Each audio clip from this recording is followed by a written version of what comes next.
আসসালামু আলাইকুম এভরিওয়ান। আশা করছি সবাই অনেক বেশি ভালো আছেন। আমার আজকের রেসিপিতে থাকছে গরুর মাংস ভুনা বা বিফ ভুনা। আপনারা যদি এইভাবে একবার গরুর মাংসটা ভুনা করে নেন তাহলে কিন্তু বারবারই এভাবে রান্না করতে ইচ্ছে করবে। নতুন পুরাতন সবাই কিন্তু খুব সহজেই আমার এই রেসিপিটা ফলো করে রান্না করে নিতে পারবেন। যারা ব্যাচেলার ভাইয়ারা আছেন তারাও কিন্তু খুব সহজেই রেসিপিটি তৈরি করে নিতে পারবেন। আশা করব রেসিপিটি ভালো লাগবে। তাহলে চলুন রেসিপিটি শুরু করি। এখানে আমি গরুর মাংস নিয়েছি 2.5 কেজি পরিমাণ, আর আমি মাংসগুলো রেগুলার কাট করে কেটে নিয়েছি। মাংসটা ভালোভাবে ধুয়ে পরিষ্কার করে নেওয়া আছে, আর মাংস থেকে যে পানিটা বের হবে সেই পানিটা ভালোভাবে ঝরিয়ে নিতে হবে। এবার আমি একটা স্পেশাল মশলা তৈরি করব। তো এই জন্য নিয়ে নিলাম 5 টুকরো দারুচিনি, 10টি এলাচ, একটা বড় কালো এলাচ, একটা নিয়ে নিচ্ছি স্টার অ্যানিস, হাফ টিস্পুন শাহি জিরা, জায়ত্রী নিয়ে নিচ্ছি কিছুটা, লবঙ্গ নিয়ে নিচ্ছি 10 থেকে 12টি, কালো গোলমরিচ নিয়ে নিচ্ছি 1 টিস্পুন পরিমাণ, জায়ফল নিয়ে নিচ্ছি একটা, জায়ফলের 3 ভাগের 1 ভাগ। এই মশলাগুলো আমি ব্লেন্ডারে গুঁড়া করে নেব। এবার আমি রান্নাটা বসিয়ে দিচ্ছি। এই জন্য একটা প্যানে দিয়ে দিচ্ছি 1 কাপ পরিমাণ সরিষার তেল। এই সরিষার তেলের মধ্যে দিয়ে দিব প্রায় 200 গ্রাম পরিমাণ পেঁয়াজ। গরুর মাংস রান্নার ক্ষেত্রে পেঁয়াজটা একটু বেশি দিলে গরুর মাংসের ঝোল যেটা হয় বা গ্রেভি সেটা খুবই ঘন হয়। তো পেঁয়াজটা আমি হালকাভাবে ভেজে নেব, একেবারে বেরেস্তার মতো করে ফেলা যাবে না। পেঁয়াজটা ভাজা হয়ে গেছে। এবার আমি এর মধ্যে দিয়ে দিচ্ছি 4-5টি কাঁচামরিচ, 2 টেবিল চামচ পরিমাণ আদা বাটা, 2 টেবিল চামচ পরিমাণ রসুন বাটা এবং জিরা বাটা দিয়ে দিচ্ছি 1.5 টেবিল চামচ পরিমাণ। আপনারা এখানে গুঁড়াও দিতে পারেন জিরা, কোনো সমস্যা নেই। তো আমি বাটা মশলা দিয়েই রান্না করব।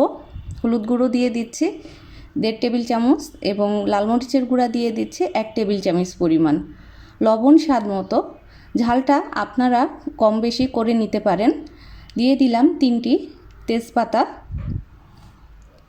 এবার আমি মশলার সঙ্গে খুব ভালোভাবে কষিয়ে নেব। পেঁয়াজ মশলা সব একসাথে ভালোভাবে কষিয়ে নিতে হবে। তো আমি এখনও কোনো রকম পানি ব্যবহার করিনি, তো অল্প একটু পানি দিয়ে আমি মশলাটা কষিয়ে নিচ্ছি। তো অল্প একটু পানি দিয়ে মশলাটা কষিয়ে নিতে হবে। এবার আমি এর মধ্যে দিয়ে দিব যে স্পেশাল মশলাটা আমি বানিয়েছিলাম গরুর মাংসে দেওয়ার জন্য, তো সেই গুঁড়া মশলাটা দিয়ে দিচ্ছি। তো মশলাটা দিয়ে খুব ভালোভাবে কিন্তু কষিয়ে নিতে হবে। আপনারা যদি একবার এইভাবে ট্রাই করেন আপনারা কিন্তু বারবারই এভাবে ট্রাই করতে বাধ্য হবেন, এতটাই মজার হবে রেসিপিটা। এখানে একটু মশলার পরিমাণ বেশি লাগে, এই জন্যই মশলার পরিমাণের কারণেই কিন্তু ঝোলটা ঘন হয়। তো আপনারা ট্রাই করে দেখবেন। সামনে ঈদ আসছে, আশা করব এই ঈদে একবার হলেও ট্রাই করবেন। তো মাংসগুলো আমি দিয়ে দিচ্ছি।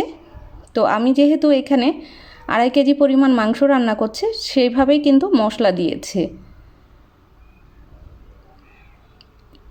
মাংসগুলো দেওয়া হয়ে গেলে এর মধ্যে আমি দিয়ে দিব কিছুটা গরুর কলিজা। আমি গরুর মাংসর সঙ্গে এইভাবে কলিজা মিক্সড করে রান্না করি, যেটা খেতে আমার কাছে ভালো লাগে। আপনি চাইলে কলিজাটা স্কিপ করতে পারেন, কোনো সমস্যা নেই। চুলা হাই হিটে রেখে মাংসগুলো ভালোভাবে আমি মশলার সাথে মিশিয়ে নেব। খুব ভালোভাবে মশলার সাথে কিন্তু মাংসগুলো মিশিয়ে নিতে হবে। তো দেখুন আমি খুব ভালোভাবে মশলার সঙ্গে মিশিয়ে নিয়েছি। এবার আমি চুলা মাঝারি হাই হিটে রেখে 10 মিনিটের জন্য ঢাকনা দিয়ে অপেক্ষা করব। 10 মিনিট হয়ে গেছে, আমি আবারও ঢাকনা খুলছি এবং মাংসটা খুব ভালোভাবে নেড়ে চেড়ে দিচ্ছি। তো একটু সময় নিয়ে ধরেই কিন্তু মাংসটা কষিয়ে নিতে হবে, যাতে করে মাংসর যে র স্মেলটা আছে সেটা চলে যায়। তো আমি আবারও 5 মিনিটের জন্য ঢাকনা দিয়ে অপেক্ষা করব। টোটাল 15 থেকে 20 মিনিটের মতো মাংসটা কষিয়ে নিতে হবে। তো দেখুন মাংস থেকে কিন্তু অনেকটাই পানি বের হয়েছে। আপনারা চাইলে এই পর্যায়ে যদি চুলাটা একেবারে লো হিটে রাখেন তাহলে কিন্তু এক্সট্রা আর কোনো পানি দেওয়ার প্রয়োজন হবে না। সেই ক্ষেত্রে মাংসটা সিদ্ধ হতে একটু টাইম লাগবে। তো দেখুন মাংসটা কিন্তু আমি খুব ভালোভাবে কষিয়ে নিচ্ছি। একটু সময় নিয়ে মাংসটা কষিয়ে নিতে হবে। এবার আমি এর মধ্যে দিয়ে দিব 2 কাপ পরিমাণ গরম পানি। যেহেতু আমি আজকের মাংস রান্নাটা খুব বেশি ঝোল করব না, তাই আমি পানির পরিমাণ কমই দিলাম। অবশ্যই গরুর মাংস রান্নার ক্ষেত্রে গরম পানিটাই ইউজ করতে হবে। এবার আমি চুলাটা মাঝারি হাই হিটে রেখে রান্না করে নেব 30 থেকে 40 মিনিটের মতো, যতক্ষণ না মাংসটা সিদ্ধ হয়। তো আমি ফিরে আসব 30 মিনিট পর।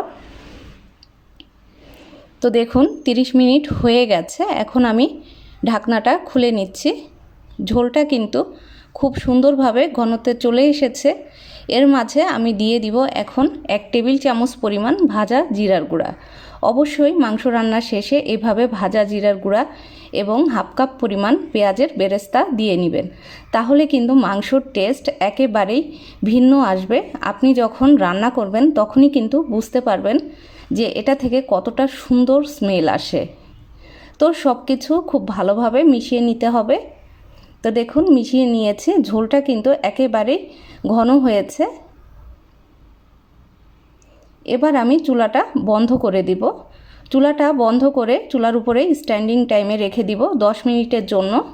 এতে করে খুব সুন্দর একটা কালার চলে আসবে। তো দেখুন আমার মাংস রান্না কিন্তু পুরোপুরিভাবে কমপ্লিট হয়ে গেছে।